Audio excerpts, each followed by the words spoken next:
All right, guys, this is fresh salmon roe. Now, a lot of people eat it, but today I'm going to show you how to use this and why this can be some of the most incredible bait for fall time salmon fishing. First things first, you caught your fresh salmon, you've got your eggs, you make sure you always bleed out your fish, everybody. You gotta bleed them out. You can't have any blood or very little blood in those eggs. So we got our couple females, we bled them out. We harvested the eggs. A lot of the fish that we get are stocked, so they don't naturally reproduce. So harvesting the eggs is really not a big issue, okay? Remember that. Stocked fish, you can harvest them, put and take. So, we've got our skeins. Here's what we're gonna do. We're gonna lay them down. Come on real close here, Tosh. We're gonna lay them down because I wanna dry them out. Now, I could do this process with 2 skeins, 4 skeins, 6 skeins, whatever, but I wanna just take 2. Now, for starters, you know, one of the most important things is the type of cure you want to use. Back in the day, I used to use Jello and borax. Sometimes I would use just straight borax, cut up the eggs, put Jello on them, you know, strawberry or cherry Jello, and then put some borax. I would use that as one recipe. Let them sit in the fridge for a couple days. The other thing I would take is just some Atlas cure, good old pink or orange Atlas cure. The other really good ones I use a lot are the Pro Cures. So if I had to pick, you know, I really like pink. I like the red and pink colors are probably my favorite. I really like the Pro Cure. The Atlas are probably my 2 favorites. So let's just take the Atlas and show you how I put the cure on. This is really important because the directions dictate from different vendors. So there's your pink cure. You're going to put a heavy dose on. Real close, come right here. So we're going to just go like this. I'll take the eggs, put them in my hand, and I just kind of sprinkle and I kind of like open it up. They have like little layers here, and I'm trying to get the cure to go in between all the eggs here. So and there's a decent amount of cure going on here, right? I'm gonna take this one, do the same thing. You can open them up too if you wanted to. You could kind of open the eggs up a little bit like this if you want. And then you can put cure in the middle right here. I've done a lot of that, but that's a decent amount, a lot of cure. Now the next thing I'm gonna do is I'm gonna get myself a bag. And if I had 4 cures or 6 cure, you know, 4 skeins, I might do 4 or 5 with Atlas. And then if I've got 4 more skeins, I'll do it with Pro Cure. And then some of them I may add some krill scent or some shrimp scent to some of them. I like to have several different recipes, but this one right here, you can't go wrong. If you've only got 1 fish, you got to get the pink Atlas, put a bunch of it in here. All right, and now here's the important part, guys. You know, maybe a little bit more, but not, you know, you see how much I've got in there. All right, you can see the color of the egg still.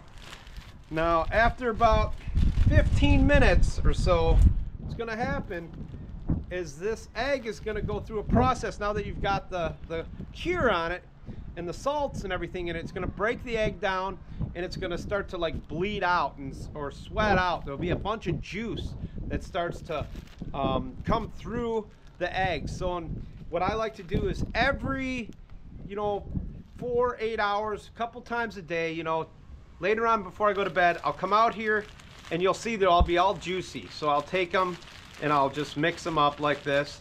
Now I will warn you, you're dealing with pink dye, you're dealing with eggs. So if you don't have that extra fridge, you know, be warned, this could create a hostile environment for some of you that try to do this in your kitchen.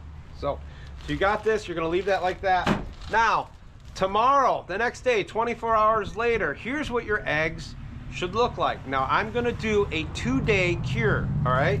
Here is day 1. So I just took some out from yesterday. Took some out, and here's day 1. And if you look really close, you can see how they're starting to change color. But if you look right here, it's still orange, right? So you can see that that cure hasn't fully penetrated those. And you can see, look inside here. See all that juice that's in there? So after 1 day, you see all this juice?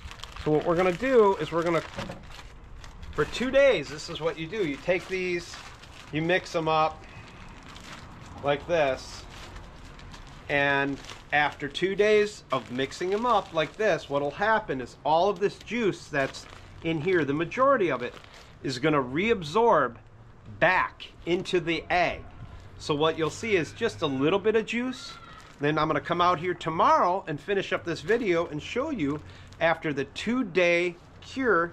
I'm going to pull them out, and then I'm going to air dry them, show you how I pull them out and air dry them in my fridge for 1 day, and then I freeze them and put borax on them. So it's quite the process. We're going to finish this up tomorrow on how to cure eggs. All right, guys, how to cure salmon eggs. Step 2, day 2. Yesterday, I cured up a bunch of eggs. 24 hours later, this is what they look like. See how juicy they are? They have all that juice in them. We're doing a 24-hour soak brine, sometimes even 36 hours. But I can see that there's a lot of juice still in the 20. I mean, you can use them after 24 hours, okay? You could use them. But after 48 hours, I don't know if you can see, there's still a lot of juice in the bag. I want all of this juice for the next 24 hours to reabsorb back into the egg. So you can see, I don't know, if you want to use good Ziploc bags. These are, I happen to grab junky ones this time, but you grab those eggs out, and that's what they look like right there. All right. So day 2, you pull your eggs out. Whether you're going to do a 24 or 36 hour soak, 24 hours is what I do most of the time. I take them out. Here's what I do. I get myself a little tub like this from the dollar store, and I kind of just lay them in like this. I lay them. I'm going to layer them in. See how they're not really soaking wet? They're a little damp, but everything's kind of reabsorbed back in there. So I will layer these like this. What I'll do is then I'll get some paper towel. This is a really important process now because you're going to air dry them for 24 hours. Take them, I'm going to cover them like this, just like this. And if I have 6 or 8 skeins, I'll even layer them. I've got one more skein here. See how there's a little bit of juice on the bottom? These skeins look great. You could use them right now. You can open them up right now. You could take them. You can put a bunch of borax on them and use them. But that's not what I do. If I need them in a pinch, I'll do that.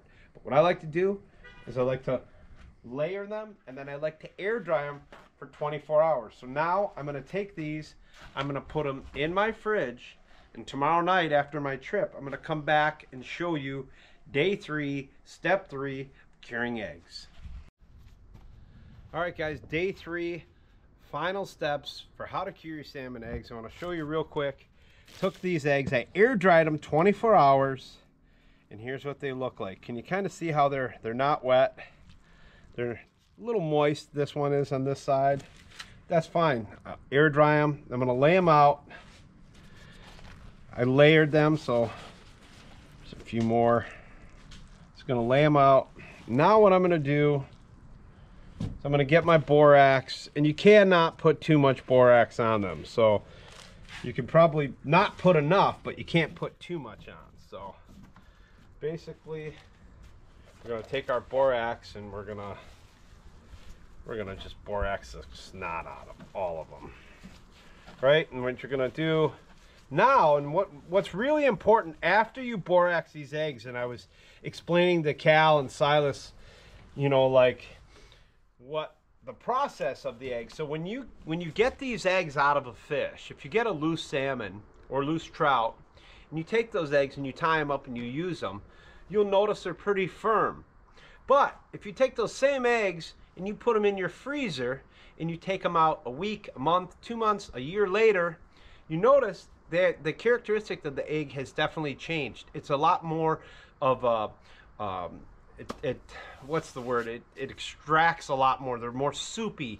They're not firm. There's a lot more juice and oil that extracts out of them. So what we're going to do with these eggs, you can use these. I'm going to use these tomorrow.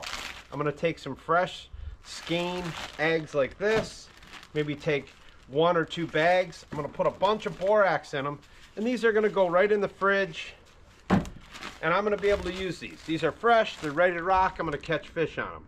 But I'm also going to take another bag just like this, and I'm going to take it and I'm going to throw it in my freezer.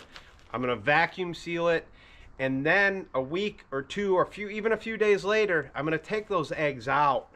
then I'm going to use those eggs. And the eggs that you seem to freeze and unthaw after you cure them, they seem to milk out a lot more and just simply, at times, catch more fish. It's all about how you cure your eggs, and there are hundreds of different recipes and ways you can cure eggs online, from a natural cure, you know, sodium, all different types of cures. But I'm going to tell you this cure recipe that I don't think, no matter where you go, if you're going to fish salmon on the Michigan side, the Pacific, Alaska, anywhere, you cure your eggs, these steps that I showed you, 2 to 3 day soak, 1 day air dry, then you take them out and you borax them, you vacuum seal them, freeze them, unthaw them, and use them. They're going to work great. So hopefully these little tips, you know, help you guys catch a lot of fish. A lot of these ways I used to cure my eggs back, you know, 20 years ago, everything used to be a lot more secretive to me. I didn't want to share as much. And now as I'm getting older, becoming a grandpa, it's just like, man, I just want to pass on the information and see other people catch fish, enjoy the sport. Catching kings in the fall with bobbers is just something anyone can do. You can bring your kids, your girlfriend, your wife. So hopefully these videos help you learn more, you catch more, and that's kind of the goal. Do me a favor, subscribe, leave a comment. And that's a wrap for this week's video. I'm going to get ready. I'm tired. I've been grinding every day, doing 1 or 2 trips a day, pounding the fish. So I got to get ready to get back on the water tomorrow. So thanks for watching. Thanks for subscribing. We'll see ya.